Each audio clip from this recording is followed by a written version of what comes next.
ನಿಮಿಷ ರೀ, ಪ್ರಶಾಂತ್ ಇದ್ದಾರೆ. ಪ್ರಶಾಂತ್, ಜಾತಿ ಗಣತಿ ಮುಂದೂಡಿದ್ರೆ ಸರ್ಕಾರಕ್ಕೆ ಡ್ಯಾಮೇಜಾ, ಈಗಲೇ ಮಾಡಿದ್ರೆ ಡ್ಯಾಮೇಜಾ? ಒಂದಲ್ಲ ಒಂದು ರೀತಿಯಲ್ಲಿ ವಿವಾದ ಆಗದೇ ರೀ ಇದು. ಅಲ್ಲ ಅಜಿತ್, ನೋಡಿ, ಯಾವಾಗ ಜಾತಿ ಗಣತಿಯ ವಿಷಯ ಕ್ಯಾಬಿನೆಟ್ಗೆ ಬಂದು ಒಂದು ಸಲ ಚರ್ಚೆಯಾಗಿ ವಿವಾದ ಏರ್ಪಟ್ಟು ಭಿನ್ನಾಭಿಪ್ರಾಯಗಳು ಅಥವಾ ಬೇರೆ ಬೇರೆ ಅಭಿಪ್ರಾಯಗಳು ಅನ್ನೋಣ, ಬೇರೆ ಬೇರೆ ಅಭಿಪ್ರಾಯಗಳು ಬಂದ ನಂತರ ಅದು ದಿಲ್ಲಿಗೆ ಹೋಯಿತು. ದಿಲ್ಲಿಗೆ ಹೋದ ನಂತರ ಹೈಕಮಾಂಡ್ ಇಲ್ಲ ನಾವು ಜಾತಿ ಗಣತಿಯನ್ನು ಮಾಡ್ತೀವಿ ಅಂತಕ್ಕಂಥದ್ದನ್ನು ಕ್ಯಾಬಿನೆಟ್ನಲ್ಲಿ ರಿಎನ್ಯೂಮರೇಟ್ ಮಾಡ್ತೀವಿ ಅನ್ನುವ ನಿರ್ಣಯವನ್ನು ಕ್ಯಾಬಿನೆಟ್ ತೆಗೆದುಕೊಳ್ಳುತ್ತೆ ಅಂತ ಹೇಳಿ ಕಳಿಸಿದ ನಂತರ ಈ ರಿಎನ್ಯೂಮರೇಷನ್ ಆಗ್ತಾ ಇದೆ.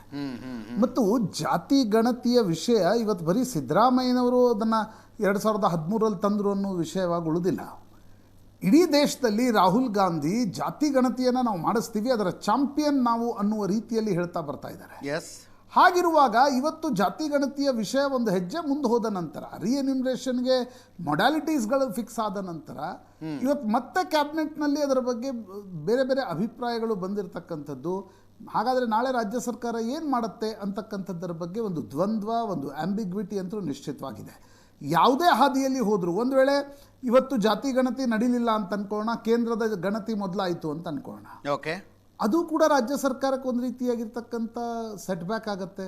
ಎಸ್, ಹಿಂದುಳಿದ ವರ್ಗಗಳ ಬಗ್ಗೆ ಜಾಸ್ತಿ ಮಾತನಾಡ್ತಕ್ಕಂಥ ಕಾಂಗ್ರೆಸ್ ಪಕ್ಷ ಮತ್ತು ಹಿಂದುಳಿದ ವರ್ಗಗಳ ಚಾಂಪಿಯನ್ ಅನ್ಸ್ಕೊಂಡಿರ್ತಕ್ಕಂಥ ಸಿದ್ದರಾಮಯ್ಯನವರಿದ್ದಾಗ ಯಾಕೆ ಜಾತಿ ಗಣತಿ ಮಾಡಲಿಕ್ಕೆ ಆಗಲಿಲ್ಲ ಅನ್ನೋದು ಬರುತ್ತೆ.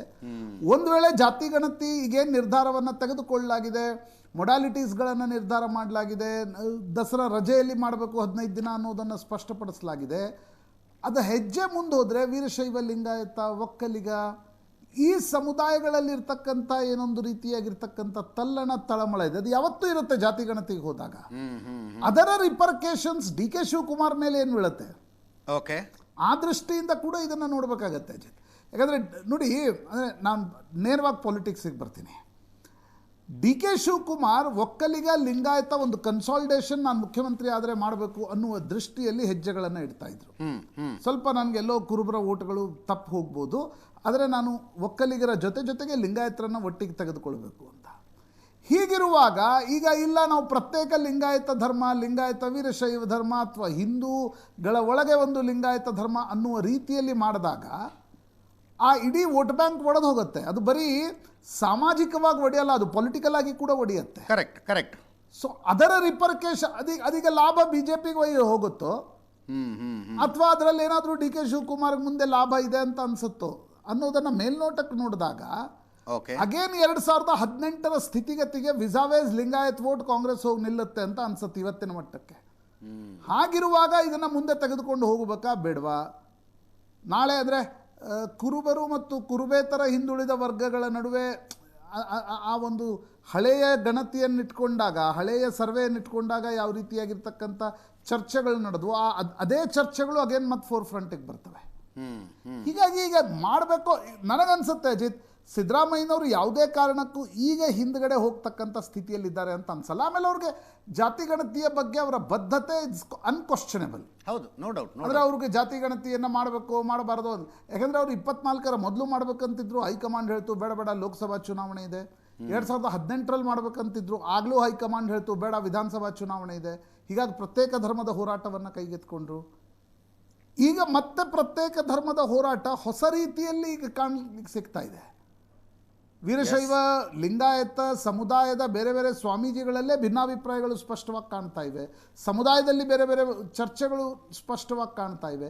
ಹೀಗಿರುವಾಗ ಅಂತಿಮವಾಗಿ ಕಾಂಗ್ರೆಸ್ ಏನು ನಿರ್ಧಾರ ತೆಗೆದುಕೊಳ್ಳುತ್ತೆ ಸಂಪುಟ ಸಭೆಯಲ್ಲಿ, ನನಗನ್ಸತ್ತೆ ತಕ್ಷಣಕ್ಕೇನೋ ಹಿಂದೆ ಹೋಗುತ್ತಾರೆ ಅಂತ ಅನ್ನಿಸ್ತಾ ಇಲ್ಲ. ಆದರೆ 15 ದಿನದ ಎಕ್ಸಸೈಸ್ ನಂತರವೂ ಕೂಡ ಇದು ಬಿಡುಗಡೆ ಆಗೋದು ಯಾವಾಗ, ದಟ್ ಈಸ್ ಕ್ವಶನೇಬಲ್. ಅಂದರೆ ಈಗ ಮುಂದೂಡುವ ಬಗ್ಗೆ ಮುಖ್ಯಮಂತ್ರಿಗಳಿಗೆ ಅಕಸ್ಮಾತ್ ಈ ಸಚಿವ ಸಂಪುಟದ ಅಂದರೆ ಸಚಿವರೇನು ಒಂದಷ್ಟು ಮೀಟಿಂಗ್ ಮಾಡ್ತಿದಾರಲ್ಲ, ಮುಂದೂಡಬೇಕು ಅಂತ ಏನಾದ್ರು ಸಲಹೆ ಕೊಟ್ಟರೆ ಸಿದ್ದರಾಮಯ್ಯನವರು ಅಕ್ಸೆಪ್ಟ್ ಮಾಡ್ಕೋಬಹುದು ಅದನ್ನ? ಅಲ್ಲ, again it has to go back to high command. High command ಒಂದು ನಿರ್ಣಯ ತೆಗೆದುಕೊಂಡು ಕಳಿಸಿದೆ. ಹೌದು, ಬರೀ ಸಿದ್ದರಾಮಯ್ಯನವರು ಕ್ಯಾಬಿನೆಟ್ನಲ್ಲಿ ಅದನ್ನು ಹೆಂಗೆ ನಿರ್ಣಯ ತೆಗೆದುಕೊಳ್ಳೋಕ್ಕಾಗತ್ತೆ? ಒಂದು ವೇಳೆ ಮುಂದೂಡಬೇಕು ಅನ್ನುವ ನಿರ್ಣಯ ತೆಗೆದುಕೊಳ್ಬೇಕಾದ್ರೆ ಕರೆಕ್ಟ್, ಅದು ಮತ್ತೆ Rahul Gandhi, K C Venugopal, Randeep Surjewala intervention ಬಯಸುತ್ತೆ. ಹೌದು, again ball will go to high command. ಒಂದು ವೇಳೆ ಮಾಡಬೇಕು ಅನ್ನುವ ತೀರ್ಮಾನ ತೆಗೆದುಕೊಂಡ್ರೆ ಈಗಾಗಲೇ ಹೈಕಮಾಂಡ್ ಮಾಡಿ ಅಂತಕ್ಕಂಥದ್ದನ್ನ ಹೇಳಿದೆ.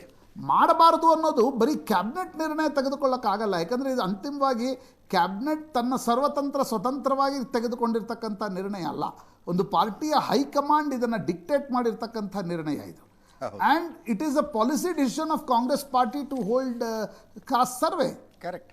ಹೀಗಿರುವಾಗ ನೀವು ಯಾವುದೇ ನಿರ್ಣಯ ತೆಗೆದುಕೊಳ್ಬೇಕಾದ್ರೂ you have to go back to Delhi. ಆಮೇಲೆ ಗೋ ಬ್ಯಾಕ್ ಟು ಡೆಲ್ಲಿ ಅಷ್ಟೇ ಅಲ್ಲ, ಅದರಲ್ಲಿ ಮುಜುಗರ ಇದೆ, ಅದರಲ್ಲಿ ಸೆಟ್ ಬ್ಯಾಕ್ ಇದೆ. ಹಾಗಾದರೆ ಹಿಂದುಳಿದ ವರ್ಗಗಳ ಬಗ್ಗೆ ಪದೇ ನೀವು ಮಾತನಾಡ್ತಿರ್ತಕ್ಕಂಥವ್ರು ನಿಮಗೆ ಅಷ್ಟೊಂದು ಆಂಟಿಸಿಪೇಟ್ ಮಾಡದೆ ನೀವು ಗಣತಿಗೆ ಹೋದ್ರಾ? ಹೌದು. ಅದೇ ಇವತ್ತು ಯಾವುದೇ ಹಂತದಲ್ಲಿ ಯಾವುದೇ ಅಲ್ಲ ಅಂದರೆ ನಾನು ಇವತ್ತು ಆಲ್ರೆಡಿ ಡೇಟ್ 18, ಇನ್ನು 4 ದಿವಸಕ್ಕೆ ಶುರು ಆಗಬೇಕಾಗಿತ್ತು. ಎಸ್, ನನಗನ್ಸುತ್ತೆ ಏನು ನಿರ್ಣಯ ತೆಗೆದುಕೊಳ್ತಾರೆ ಅಂತಕ್ಕಂಥದ್ರ ಬಗ್ಗೆ ಕುತೂಹಲ ಇದೆ. ಬಟ್ ಯಾವುದೇ ನಿರ್ಣಯ ತುಂಬ ಸುಲಭವಾಗಿ ಆಗತ್ತೆ ಅಂತ ಅನ್ನಿಸ್ತಾ ಇಲ್ಲ. Yes, absolutely.